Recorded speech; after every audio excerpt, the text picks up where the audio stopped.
The night grew deeper. Hill Crest House seemed to breathe around them. Every creak of the wooden floor, every whisper of the wind through the veranda, felt like the house itself was alive. Riddhi hadn't slept. The piano's random notes, the distant flute, the shadows flickering against the walls, it all played on his mind. He flipped open his notebook, trying to capture it all. Pronab approached him silently. "There's something you need to know," he said, voice low. Riddhi followed him outside to the veranda. The mist clung to their feet, curling around the tea bushes below. Pronab began. Hill Crest House was owned by Robert Stanley, a British officer. His wife Loma was known to speak to the spirits of the hills. Robert distrusted her. One stormy night, Loma vanished. Some say she killed herself. Others whisper that Stanley had her killed and hid her body in the old tunnels beneath the garden. Riddhi's eyes widened. "And the curse?" Pronab's face grew serious. "Since that night, the house has been haunted. Those who hear the flute at night are drawn into facing their deepest fears. Some never return." A faint cough interrupted them. From the mist emerged an elderly lepcha woman holding an old lantern. Her eyes were deep, knowing. Pronab quickly greeted her. "Didi, what are you doing here at this hour?" The woman's gaze swept over the group. "Guests?" Her voice was rough, yet clear. Pronab nodded. "Yes, they're stranded by the storm." She studied them silently, then said in a low voice, "After midnight, if anyone calls your name, do not answer. If you hear the flute, pray with your eyes closed. Do not follow it." Before they could respond, she disappeared into the fog as suddenly as she appeared. Inside, Sohini and Tithi clung to each other, whispering. "We heard it, someone calling us by name," Tithi shivered. Pranab's voice cut through the tension. "Do not answer. This house is alive, but it tests the brave, not the foolish." Suddenly, the old clock struck midnight. The hands trembled, frozen at 12. Outside, the mist swirled as if forming shapes. The flute sound returned, louder, closer. Riddhi opened Loma's diary, hidden in a forgotten corner. Each page hinted that the house and its spirits were not mere myth.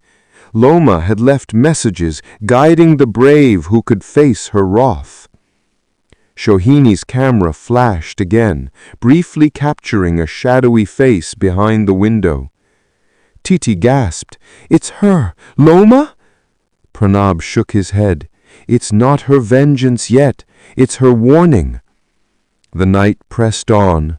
Wind, shadows, the piano's faint creaks, and the flute's haunting melody wrapped around the house. The past was alive, and it demanded acknowledgement. The house had settled into an uneasy silence. Outside, the storm had passed, leaving only the mist curling around the slopes and tea gardens. Inside Hill Crest House, the group gathered in the main hall. Riddhi's eyes fell upon the floor. A reddish stain stretched across the wooden planks, glinting faintly in the dim light. At first glance, it seemed like old wine or rust, but the texture was wrong. It moved subtly, as if alive, tracing patterns across the floor. "Is that blood?" Tithi whispered, voice barely audible. Pronab bent down, inspecting it carefully. "Not exactly. It's a mark left from old rituals, blood-like, but not human. Still, it's connected to the house's past, to Loma." Sohini snapped photos. The camera captured the stain, but also fleeting shadows that flickered unnaturally, faces, hands, shapes that weren't there moments before. Riddhi picked up a page from the old diary, hidden in a corner. It described the house's secret chambers, hidden passageways, and the rituals performed by Loma's family. The blood-like marks were warnings, signs, and invitations all at once. As they explored further, they discovered a concealed handle beneath a dusty wooden panel.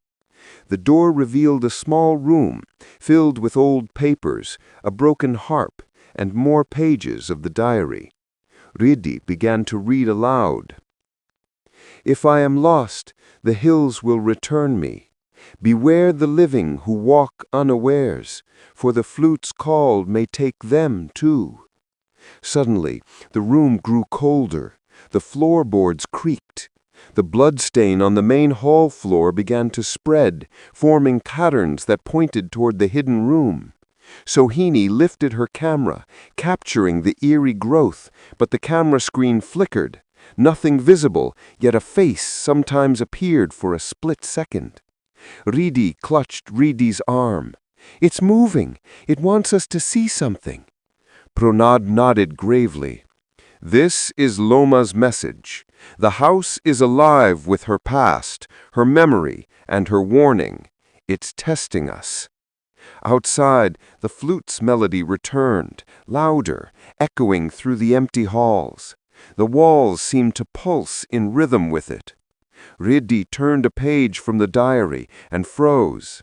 There were drawings, maps of the house with secret tunnels, red marks tracing the very floor they had been walking on. "It's leading us to the truth," she said. They stayed close, holding hands, eyes darting around. Each step was deliberate. The bloodstain seemed almost to whisper, guiding them toward hidden histories, unspoken secrets, and Loma's restless spirit. By the end of the night, they had pieced together fragments of the past, the disappearances, the rituals, and Loma's warning.